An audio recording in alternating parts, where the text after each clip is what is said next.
Election commissioner of India Arun Goyal அவர்கள் ராஜினாமா செய்ததற்கு பிறகு இது என்ன 15ஆம் தேதி அவங்க ஏன் தேர்ந்தெடுக்க போகிறாங்க அவசரமாக? பொதுவாகவே இந்த ஐஏஎஸ் ஐபிஎஸ் அதிகாரிகள் எல்லாம் இந்த மாதிரி வாலண்டியர் ரிட்டையர்மெண்ட் கொடுக்கறது ரொம்ப அரிது. நல்லா இருக்குல்ல, ரொம்ப சிறப்பாக இருக்குல்ல. அவருக்கு விஆர்எஸ் கொடுக்குறாங்க, கிளியரன்ஸ் கொடுக்குறாங்க. ரஞ்சன் கோகாயின் ஒரு நீதியரசர் இருந்தார், அவர் மேலே ஒரு பெண் குற்றச்சாட்டு சொன்னது. அந்த வழக்கை அவர் தலைமையிலே அவரே விசாரித்து அவரே குற்றமற்றவர் என்று நிரூபித்து கொண்டு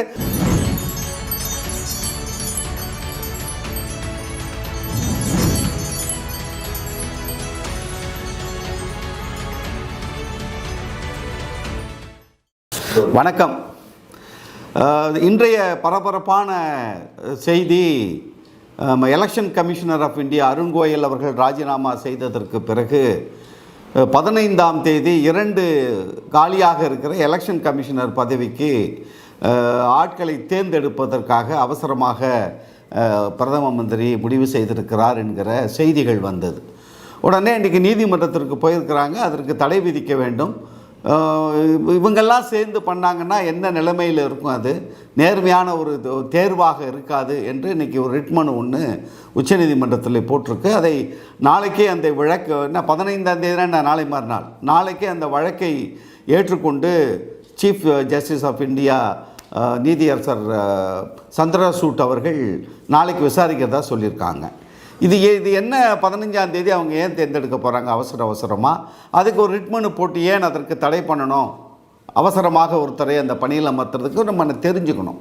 இதற்கான பின்புலம் என்ன, இது எதுக்காக இப்படிலாம் நடக்குது, இப்படிலாம் ஏற்கனவே நடந்திருக்கா? இவ்வளவு அவசரமாக ஒரு ஜனநாயகத்தை காக்கக்கூடிய தேர்தல் ஆணையர்களாக இருந்து தேர்தலை நடத்தக்கூடிய, நேர்மையாக இருந்து நடத்தக்கூடிய இடத்தில் இருப்பவர்களுடைய ராஜினாமாவும் அவசரமான தேர்வுகளும் இந்த ஜனநாயகத்தில் தேர்தல் முறையில் என்ன பாதிப்புகளை கொடுக்கும்ங்கிற கவலை தான் நமக்கு, இல்லைங்களா? இப்போது முதல்ல அருண் கோயல் ஏன் ராஜினாமா பண்ணார், அதற்கான காரணம் என்ன? ரொம்ப சர்ப்ரைஸாக இல்லை, ரொம்ப சஸ்பீஷியஸ், ரொம்ப ரகசியம் இருக்குது. ஏன் அவர் அந்த மாதிரி பண்ணணும்? தேர்தல் இருக்குது, தேர்தல் தேதி அறிவிக்க போகிறாங்க. எல்லா மாநில தேர்தல் ஆணையாளர்களும் அவங்கவுங்க மாநிலங்களில் இருக்கிற கட்சிகளோடு பேச்சுவார்த்தை நடத்தி ஆல்மோஸ்ட் இன்னும் ஒரு 10 நாளில் தேர்தல் அறிவிக்கக்கூடிய சூழ்நிலையில் பொறுப்பற்ற முறையில் ஒரு ஐஏஎஸ் அதிகாரி 1984-85 கேடர் அவர் அவ்வளோ இதாக இருந்தவர். ஹெவி இண்டஸ்ட்ரீஸோட டிபார்ட்மெண்ட்டில் செக்ரட்டரியாக இருந்தவர். இப்படி பொறுப்பற்ற முறையில் ஒருத்தர் ராஜினாமா பண்ணுறார். ஏன் இப்படி ராஜினாமா பண்ணுறார்? இதை chief election commission of India Rajiv Kumar அவர்களுடைய நடவடிக்கைகள் பிடிக்காமலா, இல்லை அரசாங்கம் கொடுக்குற அழுத்தம், இதெல்லாம் பல பேரும் நம்ம பேசத்தானே வேணும். ஏன்னா இந்த எலெக்ஷன் கமிஷனாக ஹேண்ட் பிக்ட், தவா தம்பி வாங்க இங்கே உட்காருங்க, நீங்கள் தான் எலெக்ஷன் கமிஷனர் நாளைக்கு அப்படின்னு உட்கார வைக்கப்பட்டவர். அப்போ இவருடைய பின்புலத்தை தெரிஞ்சுக்கணும், ஏன் ராஜினாமா பண்ணாருங்கிறதையும் நம்ம ரொம்ப எளிமையாக புரிஞ்சுக்கணுன்னா, நான் ஏற்கனவே சொன்ன மாதிரி he was a secretary to the Ministry of Heavy Industries. அந்த மினிஸ்டர் பேர் மகேந்திரநாத் பாண்டே. அவர் தான் மினிஸ்டர் அந்த டிபார்ட்மெண்ட்டுக்கு, அந்த அமைச்சகத்துக்குன்னு வச்சுங்களேன். நவம்பர் 18ஆம் தேதி வாலண்டியர் ரிட்டையர்மெண்ட் கொடுக்குறார். பொதுவாகவே இந்த ஐஏஎஸ் ஐபிஎஸ் அதிகாரிகள் எல்லாம் இந்த மாதிரி வாலண்டியர் ரிட்டையர்மெண்ட் கொடுக்கறது ரொம்ப அரிது. அது நம்ம கேட்கவே முடியாது, அந்தளவுக்கு தான். ஏன்னா அது ஒரு 84 கேடரில் இருந்தவர் அடுத்தடுத்த கட்டங்களுக்கு போகிற பொழுது எப்படிப்பட்ட வாய்ப்புகள் எல்லாம் இருக்கிறது என்று பார்க்கிற பொழுது பொதுவாக உடல்நல குறைபாடு இல்லை மற்ற குறைபாடுகள் இல்லை குடும்பத்தை கவனிக்க வேண்டிய ஒரு கடமைப்பாடு இருக்கக்கூடியவங்க செய்கிறது விஆர்எஸ்ங்கிறது. பட் இவ்வளவு பொறுப்பில் இவ்வளவு உச்ச பதவியில் இருப்பவர்கள் அந்த விஆர்எஸ் பண்ண மாட்டாங்க. ஆனால் இவர் பண்ணுறாரே அப்படிங்கிற ஆச்சரியம் என்னைக்கு நமக்கு வந்தது? நவம்பர் மாதம் 18ஆம் தேதி, நவம்பர் மாதம் கடந்த ஆண்டு 18ஆம் தேதி. ஆகா, இப்படி ஒரு அதிகாரியா விஆர்எஸ் கொடுத்துட்டாரேன்னு நம்ம பேசிக்கிட்டே இருந்து நம்ம பேசின பேச்சு சூடு குறையிறதுக்குள்ளே நவம்பர் 10ஆம் தேதி, நவம்பர் 10ஆம் தேதினா அடுத்த நாள் 18 விஆர்எஸ் கொடுக்குறாரு. 19 அடுத்த நாள் இந்த மிஸ்டர் அருண் கோயல் வாங்க நீங்கள் தான் எலெக்ஷன் கமிஷனர் ஆஃப் இந்தியா, 2 பேரில் ஒருத்தர், வாங்க உட்காருங்கன்னு அவரை எலெக்ஷன் கமிஷனர் ஆஃப் இந்தியான்னு உட்கார வச்சாங்க.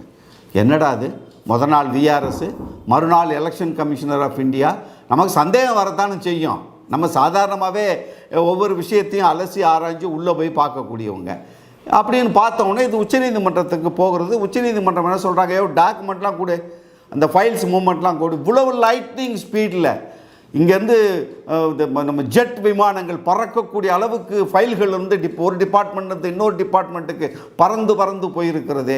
24 மணி நேரத்துக்குள்ளே அவர் பதவியை கொடுப்பதற்கான ஃபைல் நேற்று தான் தயார் பண்ணிங்களா, இல்லை இது எப்போ எல்லா டாக்குமெண்ட்ஸும் கொடுங்க அப்படின்னு அரசாங்கத்தை கேட்டு வாங்கினாங்க. அப்போவே நமக்கு சந்தேகம் வந்தது. சரி, ஓகே, இதில் என்னென்னா அவர் விஆர்எஸ் கொடுத்துட்டு 18ஆம் தேதி கொடுத்துட்டு அவர் ரிலீவ் ஆகிறாருங்கிற தகவல் ஒரு ஹெவி இண்டஸ்ட்ரீஸோட செக்ரட்டரி பொசிஷனில் இருந்தவர், அந்த மகேந்திரநாத்னு சொன்ன பார்த்தீங்களா, அந்த அமைச்சருக்கே தெரியாதான்.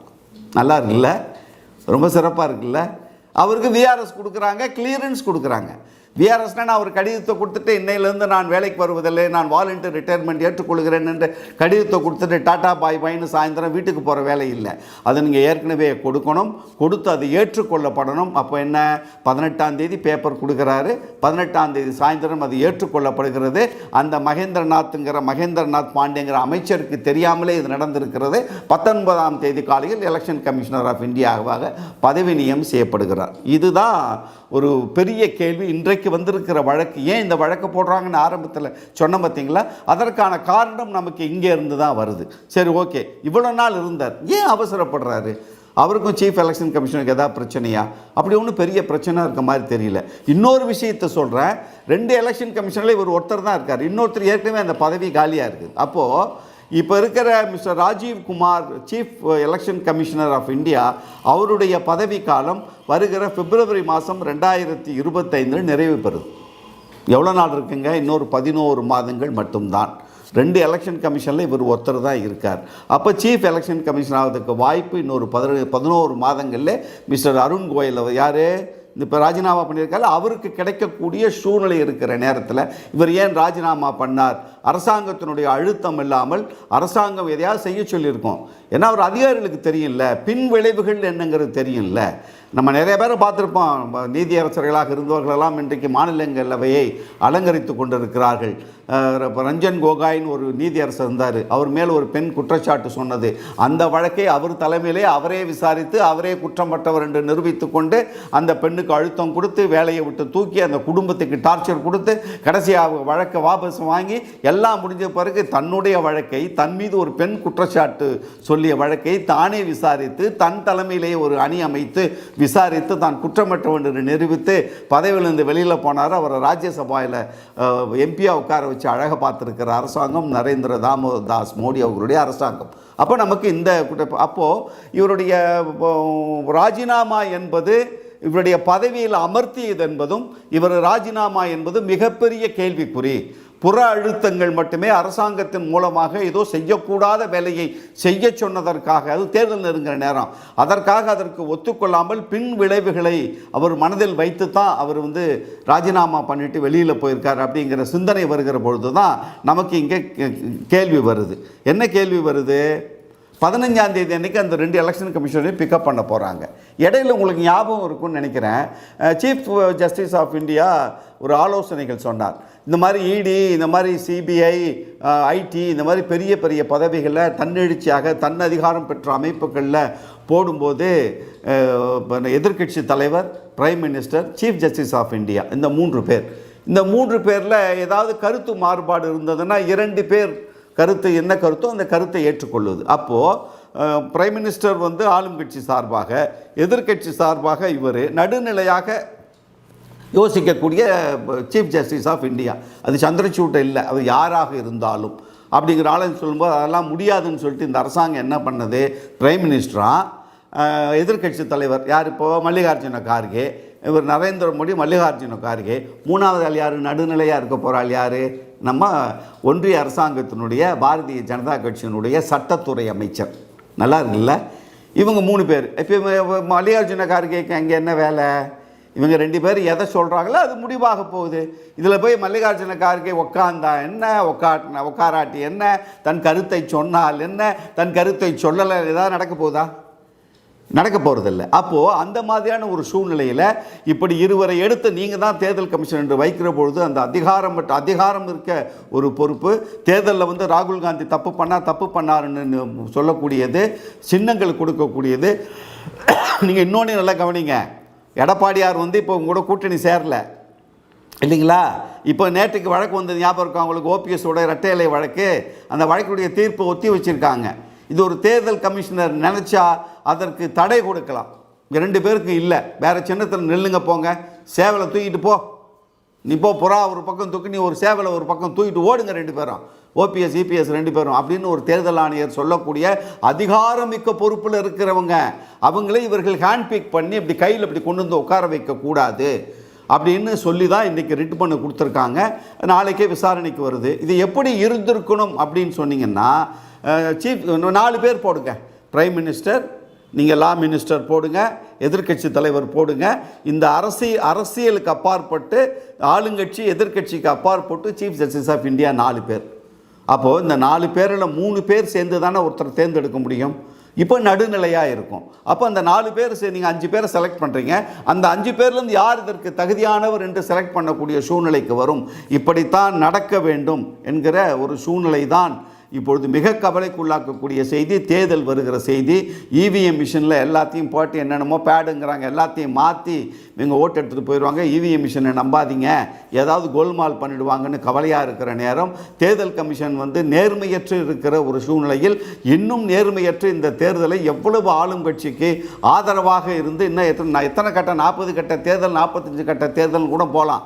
ஏன்னா மோடி அவர்களுடைய பிரச்சார பயணங்கள் எல்லாம் திட்டம் போட்டதுக்கு பிறகு தான் தேர்தல் கமிஷன் எத்தனை கட்டமாக இந்த தேர்தலை நடத்துவதனே முடிவு பண்ணோம். அது நம்ம கடந்த 5 மாநில தேர்தலெலாம் பார்த்துட்டோம். அவ்வளோ யோக்கியமானவங்க இல்லை. இப்போ இந்த நாட்டில் என்ன நடக்குது தெரியுமா? ஹைலைட் ஆனது, அறிவாளிகளை எல்லாம் முட்டாளாக்குகிறது இந்த அரசாங்கம். முட்டாள்களை எல்லாம் அறிவாளிகளாக சித்தரித்து கொண்டிருக்கிறது இந்த அரசாங்கம். இது எவ்வளவு பெரிய ஆபத்தானது என்பதை நாளைக்கு சீஃப் ஜஸ்டிஸ் ஆஃப் இந்தியா இந்த காங்கிரஸ்லேருந்து தொடுத்திருக்கிற இந்த ரிட் மனு, இந்த 2 தேர்தல் ஆணையர்களை நியமிக்கிறதற்கு எதிராக தடை கேட்டு இருக்கிற ரிட் மனுவோட நிகழ்ச்சி எப்படி நடக்குது? எலக்ட்ரோல் பாண்டு மாதிரி இந்த இந்திய ஜனநாயகம் ஒரு நேர்மை காப்பாற்றப்படுமா, இல்லை பாதை மாறி பயணிக்குமா என்பதை நம்ம பொறுத்திருந்து தான் பார்க்கணும்.